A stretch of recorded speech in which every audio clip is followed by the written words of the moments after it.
क्षमा breaking Jain news. महाराज श्री, मंदिरों में भगवान के अभिषेक क्यों किए जाते हैं? क्या अभिषेक करने और देखने से पुण्य मिलता है? आजकल समाज में यह धारणा बन गई कि जो बहुत ज़्यादा पापी होते हैं वे ज़्यादा अभिषेक करते हैं और अपने पाप कर्म के प्रभाव को कर्म करने के लिए ऐसे आप अभिषेक करते हैं। ऐसे बहुत से लोगों को देखा है महाराज श्री, जो रात को पीकर धुत रहते हैं और सुबह श्री जी के अभिषेक करने पहुंच जाते हैं।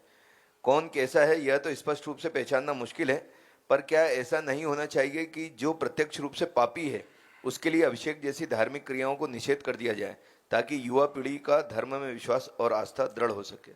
पहले तो ये समझिए, अभिषेक भगवान के लिए, प्रतिमा की सफाई के लिए, गंदगी को हटाने के लिए कभी नहीं किया जाता है। अभिषेक स्वयं की मलिनता को धोने के लिए किया जाता है। कर्म प्रबंध निगड़ैरपिहीन ताप्तम ज्ञात्वापि भक्ति वशतः परमादिदेवम।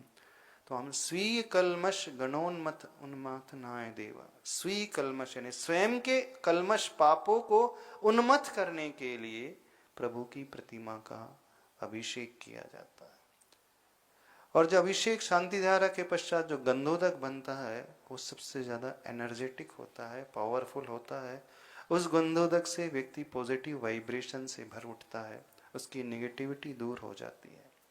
अपने मंगल करने के लिए, लौकिक और पारलौकिक दोनों मंगल करने के लिए प्रभु का अभिषेक किया जाता है।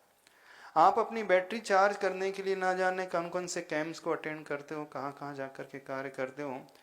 सबसे ज्यादा एनर्जी रिजर्वायर यदि कोई होते हैं तो तीन लोकनाथ वीतरागी भगवान की प्रतिमा होती है। वो सबसे ज्यादा ऊर्जा से भरी हुई प्रतिमा होती है। और जो ऊर्जा से भरी हुई प्रतिमा के ऊपर उस गंदो जल की धारा को डालता है, प्रभु के शरीर से पूरा स्पर्श होकर के जो आता है वो सामान्य जल नहीं रह जाता है, एक अलग ही प्रकार की औषधि गुणों को लेकर के गंधोदक का रूप ले लेता है। और उस गंधोदक के प्रभाव से सारी विघ्न बाधाएं परेशानियां दूर हो जाती हैं। तो कंसेप्ट ये बनाए, हम अपने भले के लिए, तात्कालिक भले और पारलौकिक भले के लिए, पापों को धोने के लिए, आत्मा को निर्मल करने के लिए अभिषेक करते हैं। दूसरी बात वो कह रहे हैं कि कुछ शराबी लोग भी आकर के अभिषेक कर लेते हैं। अब दुनिया में तरह तरह के लोग होते हैं, तो अपन तो रामचंद्र जी जैसे लोगों की वो दृष्टि रखें। और रही बात सामाजिक व्यवस्था, तो सामाजिक व्यवस्था यही होना चाहिए, ऐसे लोगों को इस अभिषेक आदि प्रक्रिया की परमिशन नहीं दी जाना चाहिए। और जो इस प्रकार से व्यसन आदि करके भगवान का अभिषेक कर रहे हैं, तो वो वहाँ के क्षेत्र को, वातावरण को दूषित कर रहे हैं। पहले आप नियम ले कि आप उस पाप से, उस व्यसन से अपने आप को बचाएं। अभिषेक सिर्फ दिखाने के लिए नहीं होता है, अथवा करना है नियम के लिए नहीं होता है। अभिषेक जो करता है व्यक्ति, वो ये सोच करके करता है कि मुझे भी भगवान जैसे बनना है। भगवान ने जिन गुणों को पाया है, मुझे भी अपने भीतर उन गुणों को उद्घाटित करना है। एक तरफ आप भगवान का अभिषेक कर रहे हैं और अपना दूसरी तरफ अपने ही भीतर सब अल्कोहल डाले जा रहे हो। इससे क्या होने वाला सिद्ध? यदि आप लोगों को पता चल गया है कि वो पर्टिकुलर व्यक्ति इस प्रकार का व्यसन ही करता है, तो उसे समाज से इस प्रकार से रोक पाबंदी अवश्य लगाना चाहिए। क्योंकि यदि एक व्यक्ति इस प्रकार की क्रिया का करेगा तो अन्य लोगों को बढ़ावा मिलेगा। ये समाज के ट्रस्टीज जो हैं, पदाधिकारी गण हैं, उनकी ड्यूटी होती है इस प्रकार से। वहाँ यदि आपकी बात वो नहीं समझ पा रहा है तो किसी गुरु के पास उसने लेकर के जाए, बड़े प्रेम वात्सल्य से समझाए, इंसल्ट ना करते हुए, उसके अहम को ठेस न लगाते हुए, स्थितिकरण और उपगूहन अंग का पालन करते हुए उससे व्यवहार किया जाए। प्राय यदि कोई गलत रास्ते पर चलने लगता है तो लोगों का ट्रीट करने का तरीका बहुत अभद्र जैसा हो जाता है, तो इससे बहुत वो हर्ट फील करता है और वह अपनी गलती को नहीं छोड़ता है। तो यदि हम किसी को सही रास्ते पे लाना चाहते हैं तो एक स्थितिकरण अंग कहलाता है, और स्थितिकरण वही कर सकता है जो वात्सल्य से भरा हुआ है और उपगूहन अंग से भरा हुआ है।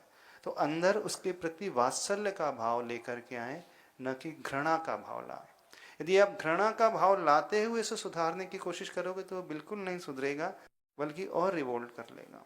तो अंदर ये भाव कि नहीं, मुझे इसे भी बिल्कुल इस मुख्य धारा से जोड़ना है, उपगूहन अंग का पालन करते हुए। यदि आपके भीतर इतना धैर्य है, समझ है तो आप करें, नहीं है तो किसी योग गुरु के पास उन्हें लेकर के जाए और बड़े प्रेम भरे भावों से उसे अपना बना करके आत्मीयता रखते हुए यदि आप समझाओगे तो जहां आत्मीयता मिलती है बड़े से बड़े पापी भी बदल जाते हैं।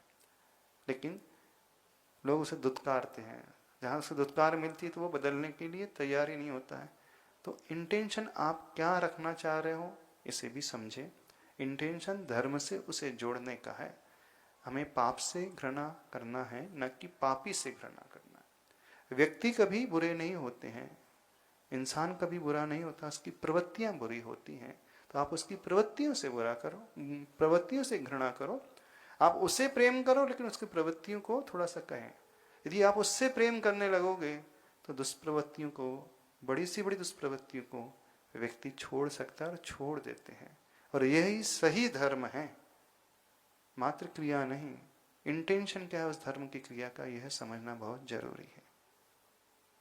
तो उसे थोड़ा सा दंडित भी किया जाए प्लस प्रेम भी दिया जाए, तब कहीं बदलाव भीतरी पैदा होता है। अच्छा, वो सोचते हैं रात को जाकर के पाप करते तो धन भगवान को नहला देते, थोड़ा सा पुण्य हो जाएगा, बैलेंस हो जाएगा। ऐसा नहीं होता है। यदि आप भगवान मान रहे हो उन्हें तो समझो तो सही। सिर्फ नहलाने से, भगवान का अभिषेक करने से कुछ नहीं होता। किस भाव को लेकर के आप अभिषेक कर रहे हैं, यदि उन्हें समझाया जाएगा तो समझ सकते हैं। ऐसा नहीं है, कई लोग समझे हुए, बस क्रिया थोड़ी सी सही होना चाहिए, प्रोसेस सही अपनाना शुरू करें।